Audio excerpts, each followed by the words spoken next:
How often do you like think about content? Do you think about content often? Like how to improve, what to do, like different strategies and I always think about how I should do it. Like I know like if I was to be like a professional and like actually treat my job like a job, I should be doing that. yeah, But at the end of the day, I think I don't really like content. makes I'm like sense. I'm like one of those CDL players that just like wants to fucking Yeah, just yeah, do that, but I just stream as well. Like yeah. streaming's kind of like my like excuse that I'm like doing content. Like it is Okay. content, but it's not. You don't have to really try when you're streaming. Yeah. Streaming's like you just fuck off. Yeah. I feel like actual contents where you're like planning videos and Right. like recording TikToks and like Yeah. that's like more the professional side, like a Cypher PK. That's Yep. like a that's what I look at as like a content creator. Yeah. But I just like love competitive, like, and I just stream as like my content and just fucking just grind comp. You just run it. I honestly just take the easy route, but I always do tell myself like, Yeah. man, you could be making so much more money if you just did a little bit more on YouTube or Yeah. post it on TikTok or Yeah, post yeah. it more on Twitter. Like it goes a long way. Like on YouTube, I used to actually make more on Verdansk. I would make about the same or maybe even more just posting my YouTube videos. Like I was making like probably 50, 60K a month on YouTube in Verdansk.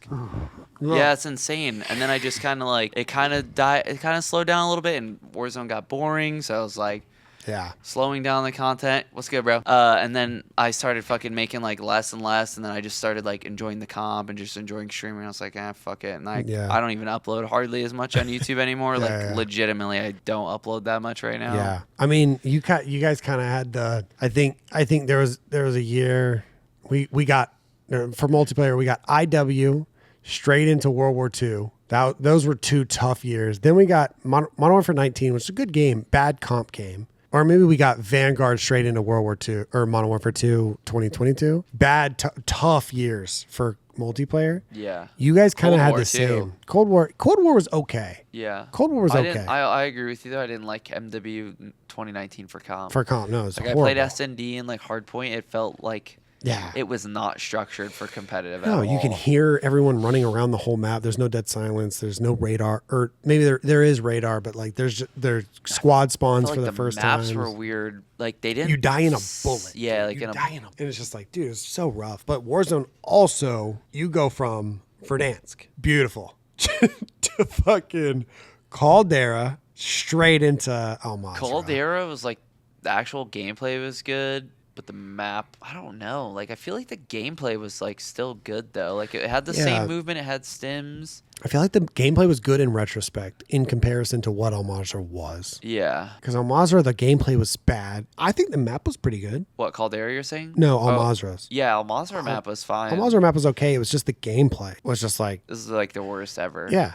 It's the same gameplay that we had in competitive, and I think it's the worst Call of Duty ever made. Like, I'll stand on that for hopefully ever. I'll stand on What's that. funny is I agree with you on that, but I still had fun playing like multiplayer ranked. I think I just love Call of Duty. Dude, you're fucking insane. Like I just love loading in with the fucking TAC 56 and just You're like. fucking insane. But I agree with you. The worst COD ever. Yeah, I Like think it's actually. yeah, I think it's the worst COD ever made.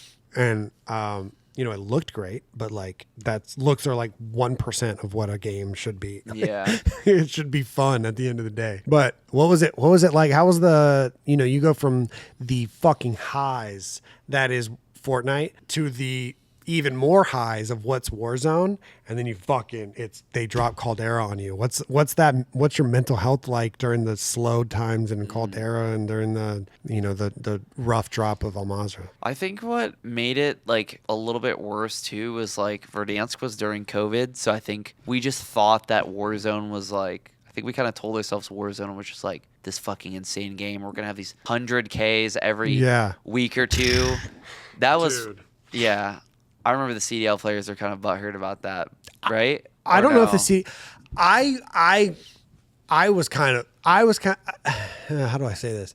As like at the time I was throwing a lot of tournaments with Boom TV. Yeah. And also, I'm a huge like CDL fan, CWL fan, and it's not so much that the opportunity comes to the Warzone guys, is that there's a lot of Warzone guys that think that come across as like they deserve that money. Yeah. And it's like there are so many, like if the viewership is there, then the money comes. It's just gonna go there. Yeah, but when it comes to, and there's a lot of people in the CDL the same way. Don't get me wrong. But when it comes to like why would Activision, if Activision at some point is how I always saw it.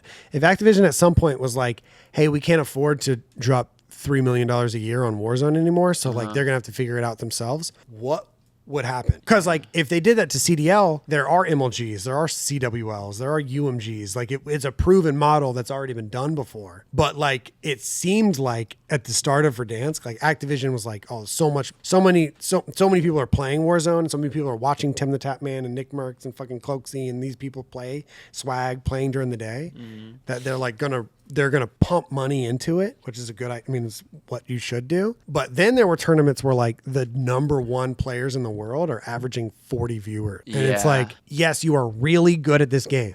And yes, you are going to win these kill races. And that's dope. And I'm glad you're getting your paper.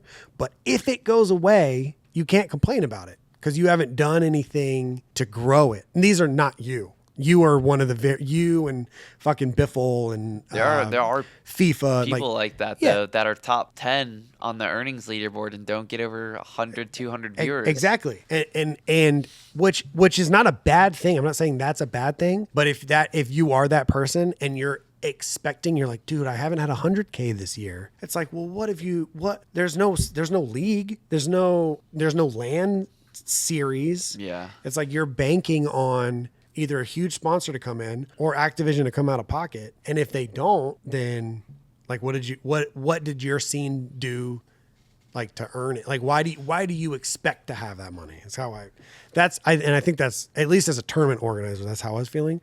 But yeah, I'm sure some of the CDL guys were just like, fuck these Wargo guys. Why do they get 50K or 500Ks and we don't? Because they don't really get like third party tournaments, right? Like that. It's mainly CWL the guys? league. No. It's like the league, but you don't get like fucking 50K booms like that. It's actually like the opposite. You're not allowed to play other tournaments. Like, I don't know if it's still a rule. I haven't really gotten confirmation. I've asked a few times, but I've gotten no confirmation. But like Optic Texas, the four of them can't spawn into a third-party tournament together, even the kickoffs. So if I throw a $30,000 S&D tournament, the four of them can't play together. The only two can play at a certain time because they have to play in the franchise if they're playing together. It's fucking crazy. That's a weird rule. I know, it's wild. It's fucking wild. There are so many little niche rules, but interesting. Yeah.